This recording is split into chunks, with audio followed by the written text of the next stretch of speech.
کتنی بڑی یہ بات ہوتی ہے، میں آپ کو بتاؤں کہ جب اس کا شوہر اس کے ماں باپ اور بھائی بہنوں کے سامنے اپنی بیوی کو جھاڑتا ہے، اس کی کتنی بڑی آپ نے بے عزتی کی ہے، اس کے پاؤں تلے آپ نے زمین نکال دی۔ آپ کے اس رویے سے آپ کا جو امیج آپ کی بیوی کے نظروں سے اور آپ کے دل سے گرا ہے، کبھی آپ نے اس کا احساس کیا ہے؟ جو ایسا کرتے بھی ان کو کہہ رہا ہوں ایسا نہ کریں۔ شوہر کو چاہیے کہ بیوی کی عزت کا خیال رکھے اور بیوی کو چاہیے کہ شوہر کی عزت کا خیال رکھے۔ آپ دونوں نے دنیا سے جانا ہے، اپنی اپنی قبر میں جانا ہے، قیامت کے دن اٹھنا ہے اور اپنے رب کے حضور آپ نے جواب دینا ہے۔ شوہر نے اپنے بیوی کے معاملے میں اور بیوی نے اپنے شوہر کے معاملے میں۔ تم سے تمہارے ماتحت کے بارے میں پوچھا جائے گا۔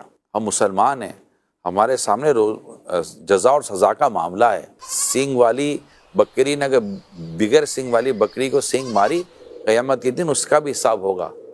ظلم ہوتا ہے، زیادتی ہوتی ہے۔ اب بیوی شوہر پر کرے وہ بھی پھنسے گی، شوہر بیوی پر کرے گا وہ بھی پھنسے گا۔ اگر بہو ساس سسر اپنے سسرال والوں پر ظلم کرے گی وہ بھی پھنسے گی، اگر وہ اپنی بہو پر ظلم کریں گے وہ بھی پھنسیں گے۔ ہم میں سے کوئی بچا ہوا نہیں ہے، یہ یاد رکھیے گا۔ بالکل میں واضح طور پر آپ کو عرض کر رہا ہوں، بچا ہوا نہیں ہے۔